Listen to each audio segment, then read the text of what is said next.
que la photonique a été reconnue il y a quelques mois par Bruxelles comme étant une des 6 technologies clés, Key Enabling Technology, autrement dit une technologie qui sert à tous les autres et à faire avancer tous les autres métiers. Ce que je voulais vous parler, c'est que depuis donc, le mois de juillet, je suis président du CNOP. Le CNOP, c'est le Comité national d'optique photonique. Et le CNOP s'est donné comme feuille de route de faire mieux connaître la photonique, parce que le problème qu'on a quand on a choisi les photons, c'est que les photons étant assez bas dans le système, les gens connaissent les avions, les gens connaissent les transmissions optiques, les gens connaissent les automobiles, les gens connaissent beaucoup de choses, mais ils ne se rendent pas compte que ce qui fait marcher toutes ces choses-là, c'est des électrons, soit, mais aussi pas mal de photons.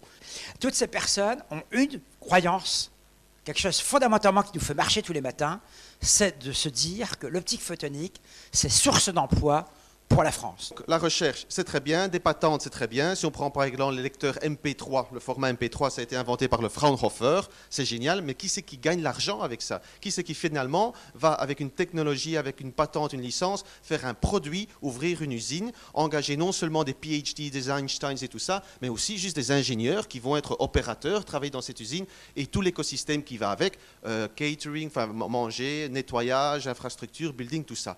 Donc l'importance qu'il y ait des sociétés de l'industrie. Et je crois que Bruxelles aussi reconnaît qu'il faut avoir des priorités. Combien est-ce qu'on a de priorités? 10, 15, 25? Je ne sais pas combien on a. 25 priorités ou je ne sais pas où. Tu vois, ça n'a pas de sens. Je veux dire, c'est tellement... Et même moi, basé à Bruxelles, tu me demandes, et je vous demande ici à chacun, quelles sont les 3 priorités de l'Europe? Je serais vraiment très curieux qu'on ait les mêmes 3. Ce n'est pas clair, je crois, dans l'esprit des gens, des industries, de tout le monde, qu'est-ce qu'on veut. Et en Chine, c'est très clair. On veut mettre dans les panneaux solaires. Après, ce sera le lighting, c'est les LED. Mais ils voulaient faire ça. On va soutenir les sociétés. On sait qu'il faut un accès au crédit pour que les sociétés puissent croître, qu'on puisse investir. Et le gouvernement dit, voilà, les banques, vous allez mettre jusqu'à 20 milliards pour soutenir ces sociétés-là. 20 milliards. Chaque fois qu'on parle à Bruxelles, alors 100 millions ou 80, enfin c'est 50 millions, 5 millions, 10 millions. Je trouve ça parfois très curieux de voir les montants desquels on parle. Et c'est pour ça qu'on aime bien, quand on va à Bruxelles avec l'industrie, de faire qu'ils rencontrent les gens de l'industrie, qui se rendent compte de ce qui se passe dans les autres pays du monde. Ce que je n'ai pas toujours... Ils le savent, mais je crois que c'est comme un vendeur, il faut répéter le message et répéter ce message. Ça me choque aussi toujours à Bruxelles quand tu as une conférence qui parle de la globalisation ou de l'industrie, qui pour moi est globale, et que c'est toujours des Européens qui sont là. Et je dis, mais regardez s'il vous plaît ce qui se passe hors de l'Europe, Amérique, Singapour, Taïwan, Chine, regardez ce qui se passe ailleurs, c'est ça le point de référence. Donc EPIC, comme a été mentionné, c'est une association européenne pour la photonique. On fait des études de marché, on fait des trucs collaboratifs, enfin c'est pour tous nos membres. Je dis c'est comme la SFO, mais c'est photonique et c'est européen. Comme ça, c'est facile d'expliquer. D'ailleurs, comme c'est une association européenne, il faut être assez neutre. Et je trouve qu'on ne peut pas trouver plus neutre que moi. Je suis basé à Bruxelles, mon père est de Singapour, ma mère est belge, je suis né en Espagne. Donc point de vue régional... Moi, que tu mets l'usine en Hollande ou en Luxembourg, moi ça m'est égal. Et d'un point de vue technologie, comme j'ai étudié le business, moi que ce soit laser ou le solaire, ça m'est aussi égal. Donc je suis très neutre. Et d'ailleurs, ça aussi, la délocalisation de la Chine, c'était aussi très très bon. J'étais en Chine il y a 3 semaines. Nous, on se plaint de la délocalisation en Chine. On en parle tout le temps. C'est la première fois que je vois un Chinois qui vient vers moi et dit « On a un problème de délocalisation. » Je dis « Quoi ?» Si, ils partent tous au Vietnam. Je dis « Ah ben voilà, ça c'est une bonne... » Ça c'était excellent. Philips Hue qui a lancé Philips Hue, cette ampoule que tu mets, que tu contrôles avec ton iPhone et que tu peux choisir n'importe quelle couleur que tu veux. Mais est-ce que c'est encore une ampoule? Est-ce que c'est encore une lampe? Mais c'est la même chose avec les téléphones. Est-ce que c'est une caméra avec un téléphone ou un téléphone avec une caméra? À un moment, la question, est-ce que c'est une tablette ordinateur Mais à un moment, la question ne se posera plus. Est-ce que c'est un élément de lumière ou est-ce que c'est un élément décoratif? Est-ce que c'est un élément d'ambiance? Est-ce que... c'est pas dans un magasin de... comme Bricorama où ils ont vendu ça. Ils ont vendu ça dans les... comment ça s'appelle? C'est les iShops. iStores. Apple Stores. Ils ont vendu ça dans les Apple Stores. Non mais attends, si tu restes dans ton esprit traditionnel, tu vas faire une lampe, et tu vas le mettre chez Bricorama. Ils ont vendu ça dans le Apple Store. Non mais c'est quand même fort différent. Et ça, je pense que c'est ce genre d'idée-là qu'il faut. Et avec une observation clé, en particulier, je sais pas, l'observation de possibilités d'imagerie, la première question qui surgit, c'est qu'est-ce qu'on peut bien faire avec ça en médecine? Et alors là, c'est un monde en soi, c'est un océan. Et les premiers interlocuteurs sur lesquels on tombe, en général, ne sont pas les bons. Et on a beaucoup de mal à partager. Et ça peut prendre des années de trouver le langage de terrain du langage. Et là, la Cancéropole a été très utile parce que justement, elle a fourni un cadre qui a attiré des gens qui avaient la patience de ne pas comprendre tout de suite, de mettre un certain temps pour se comprendre. Pour résumer cette chaîne-là, j'ai l'impression que, en fait, dans ce domaine particulièrement, la lourdeur de la preuve médicale est telle que on a souvent effectivement des besoins de financement ou de développement avant même d'avoir une indication correcte du marché, avant d'avoir la certitude que la chose va tenir par rapport à une application envisagée.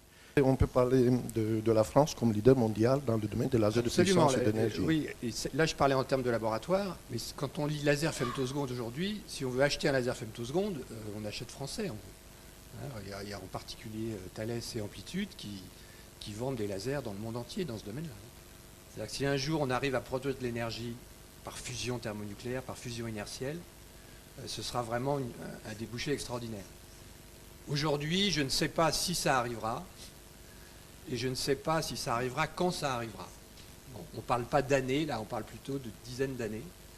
Mais encore une fois, le défi est tel que si ça fonctionne, voilà, il faut investir là-dedans. On va en fait beaucoup détourner des appareils existants à notre besoin. Alors déjà en R&D, on est vraiment d'horizons très différents.